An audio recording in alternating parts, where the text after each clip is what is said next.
Bonjour mes frères et sœurs, vraiment bonjour à la Guadeloupe, bonjour à la Martinique, que Dieu puisse nous garder. Hein. Et ce temps c'est toujours sur le mariage, mais nous allons vraiment demander aussi à chacun leur témoignage. Je peux témoigner aussi de moi-même, pas de moi-même, mais de mon mariage. Je peux témoigner aussi des mariages des autres, à ceux qui aujourd'hui peut-être qui ont perdu quand même leur vie, beaucoup aussi qui se retrouvent à l'intérieur, beaucoup sous terre, par ce temps de mariage décidé par leur propre volonté.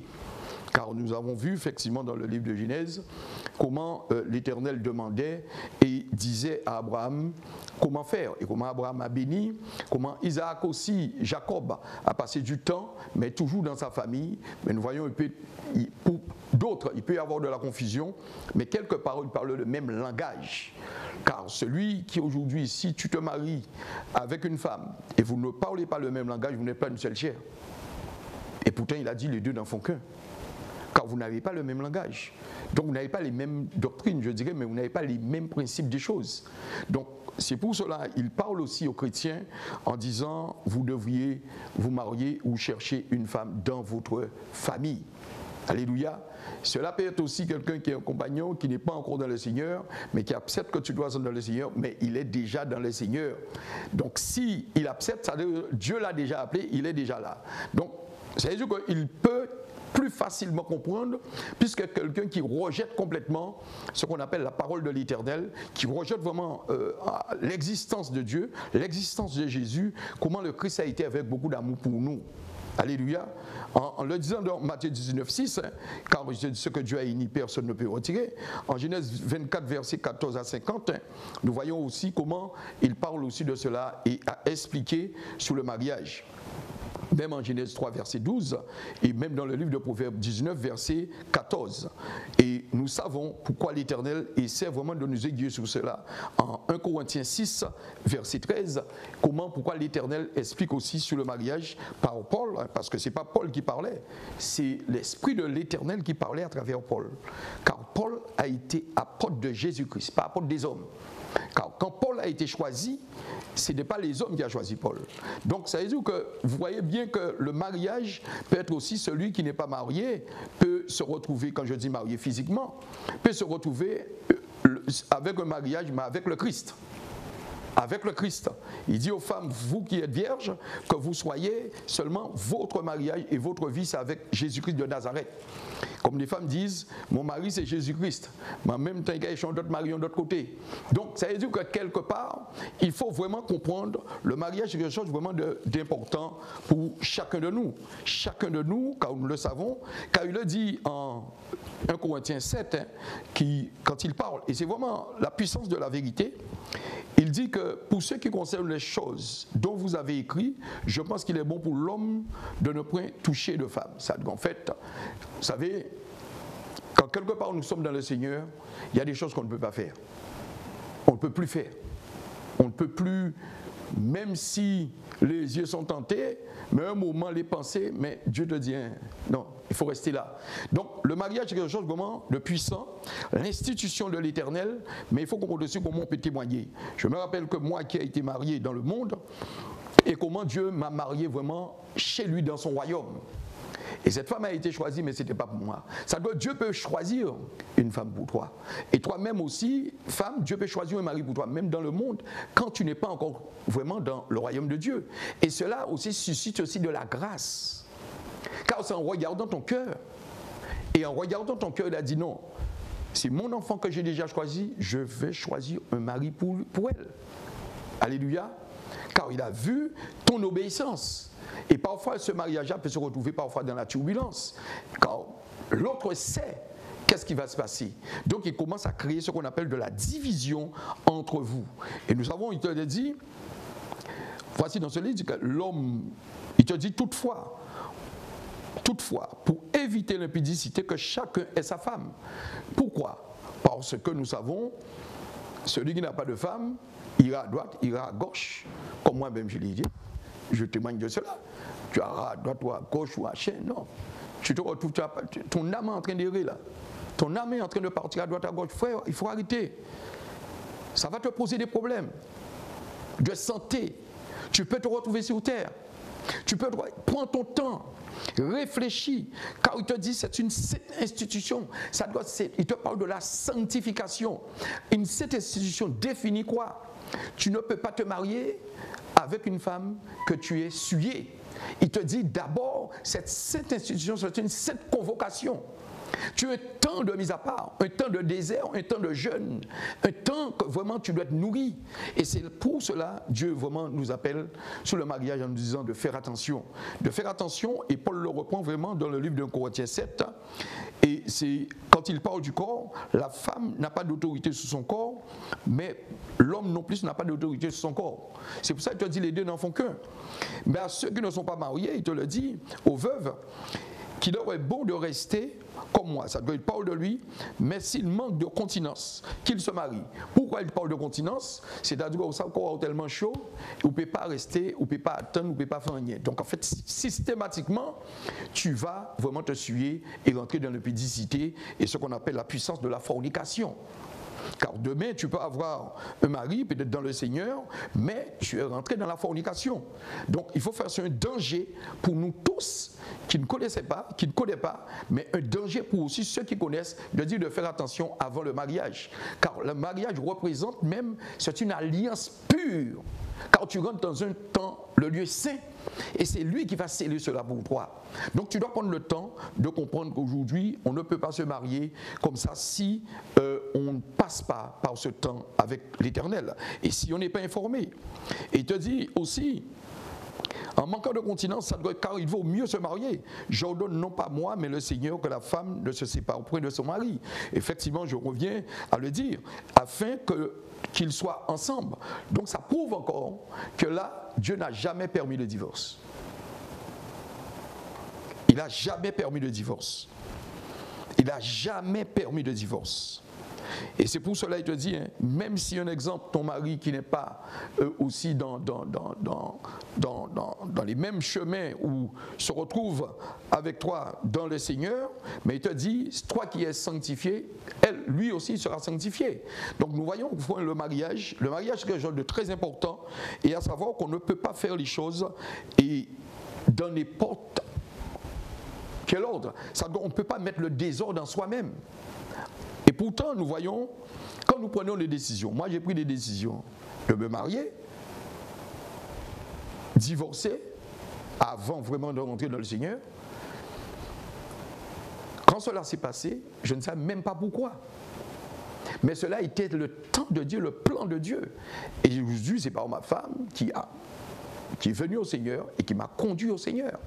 Donc on peut prendre son temps et Dieu peut faire les choses pour vous aussi.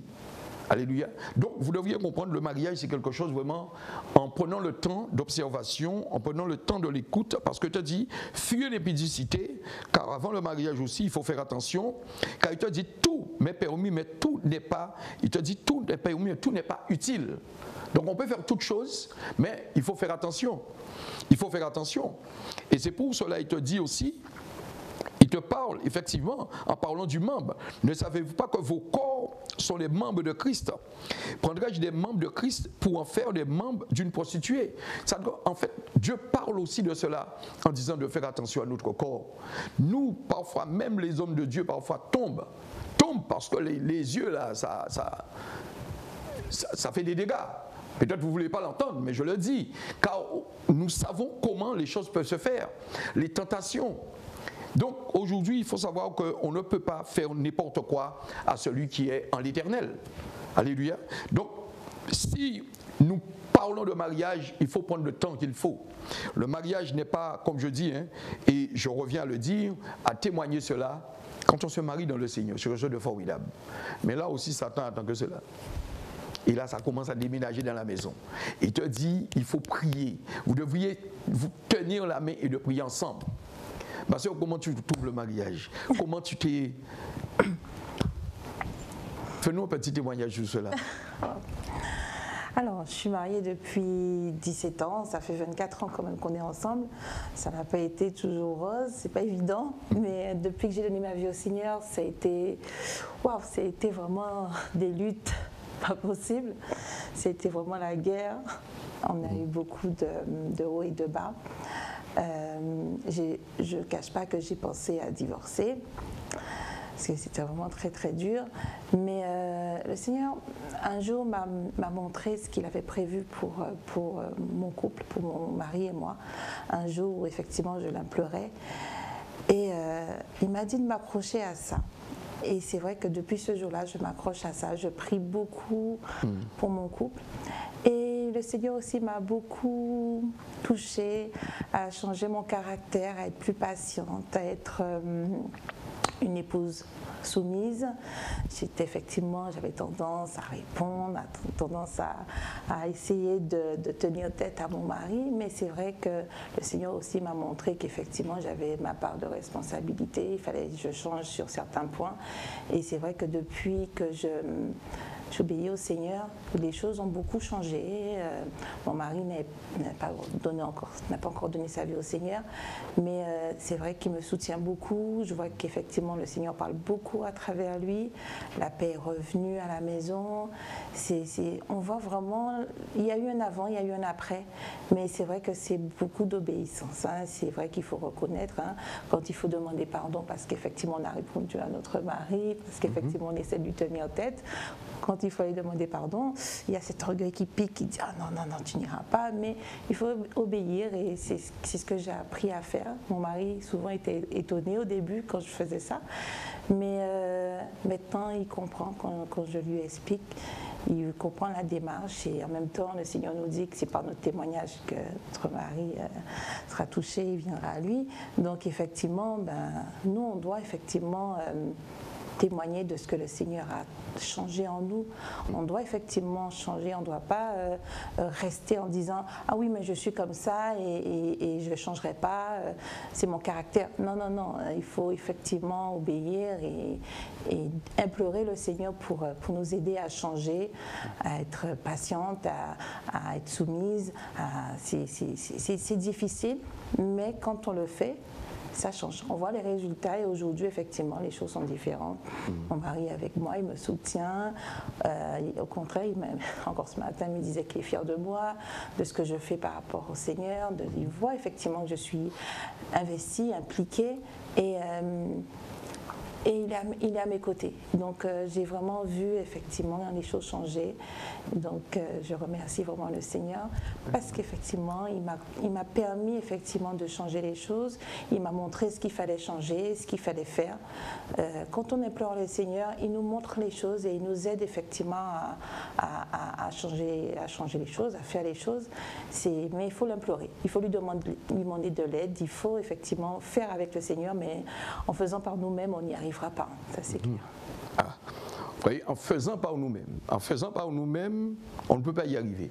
Et ça aussi, moi, je l'ai beaucoup vécu, car en moi-même, ça doit en fait, le jour de ce mariage, ça a pris du temps, et c'est ma femme qui était partie effectivement, suite à une séparation de courte instance. Ça doit en fait d'aller seulement dans le désert. Et j'ai été dans le désert, mais derrière une femme. Mais après, Dieu a suscité vraiment le retour, la puissance de Dieu. C'est quelque chose d'extraordinaire quand on vit cela. Et quand Dieu voit vraiment ton cœur, comment il peut te sauver. Et comme la sœur vient de le dire, ça n'a pas été comme si ce fleuve qui coule normalement. Donc, il faut passer par ces turbulences. Toi qui passes des turbulences en ce moment, vraiment, il faut t'accrocher à l'Éternel. J'ai vu comment ma femme vraiment a imploré Dieu pour moi en disant il faut que cet homme serve Dieu. Et cela a été, en voyant à la suite de cette demande, dans un temps de prière, mais avec instance et puissance, et comment Dieu s'est apparu dans cette maison, la maison où nous sommes. Et là, c'était fini. C'était fini. Je suis sorti de moi-même, je suis rentré chez moi, et depuis ce jour, c'était fini. C'était terminé. Et cela s'est passé depuis dans les années, je dirais, 2004, après 2004, un moment. Mais comment Dieu vraiment a agi et a permis que je sois là. Donc si je suis ce témoignage-là en essayant de garder vraiment cette fidélité, car la fidélité vraiment c'est celui qui va te sauver, la fidélité c'est la sagesse, car Dieu est fidèle à nous, nous devons être fidèles à l'Éternel. Car si tu n'es pas fidèle à ta femme, c'est comme si tu n'es pas fidèle à Dieu. Si ta femme n'est pas fidèle à toi, c'est comme si elle n'est pas fidèle à Dieu. Donc nous le voyons, nous le savons, et c'est pour cela qu'il te dit, quand il te dit cela, c'est pour permettre à chacun de faire très attention, car il te dit, ni les impudiques, ni les ivrognes, ni les outrageux n'hériteront pas le royaume des cieux. C'est-à-dire que toi qui vis dans l'impudicité, fais attention, c'est un avertissement, reste fidèle à ta femme, marche avec Dieu et tu seras fidèle à ta femme. Car aujourd'hui, c'est extraordinaire pour moi de voir ma maison dans la paix et vraiment les discussions, on peut peut-être parfois faire des échanges, ça peut être légèrement houleux, mais l'Esprit de Dieu est là et il met la paix. Il peut envoyer, Satan peut envoyer aussi, mais nous sommes prêts, car autour de cette maison, vraiment c'est le feu de l'Éternel. Donc, que vous soyez dans la paix, vous avez entendu le témoignage, comment Dieu l'a appelé et qu'est-ce que Dieu a fait après 24 ans. Qu'est-ce que Dieu a fait pour moi après pratiquement, je dirais presque 30 ans, mais au moins Dieu a fait des choses et a permis aujourd'hui que je sois dans la paix et dans un mariage de paix par l'Éternel lui-même. Choisissez avant de demander, demandez d'abord et ensuite vous en aurez. Il te dit d'abord le royaume des cieux, toute chose te sera donnée par-dessus. Mais ne t'inquiète pas, fille. Ne t'inquiète pas, fils, cherche Dieu, demande et tu verras comment ton mariage va se dérouler. Car il te dit, tu es sorti de l'Égypte, tu es sorti de Sodome, ne retourne pas en Égypte et ne retourne pas en Sodome. Mais Sodome a été détruit. Mais l'Égypte est là. L'Égypte est là sur le monde. Regarde devant toi, afin que ton mariage soit dans la paix avec Christ d'abord et ensuite avec ta femme.